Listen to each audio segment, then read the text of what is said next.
Hey guys, it's Brad from Moix RV. We've been talking recently about the amount of people that is out RVing in our state, the United States. It's just amazing to see the families and friends that are out there, and they get together and they meet new people. They do all this amazing stuff. They post it on Facebook and social media, and it's good to see so much bad stuff going on in the world, and to be able to see some happiness out there, it's truly a blessing. It's something that we never thought we would see to this extent, but it's happened.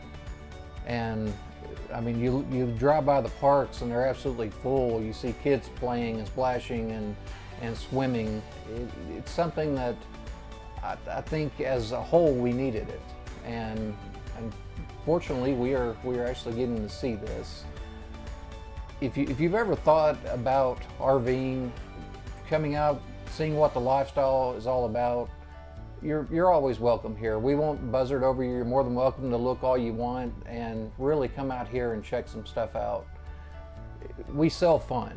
This is what this industry is all about. And guys, I promise you, if you come out here, you try it out, you won't regret it. It's something you could do for you and your family, and not just spend a whole lot of money doing it.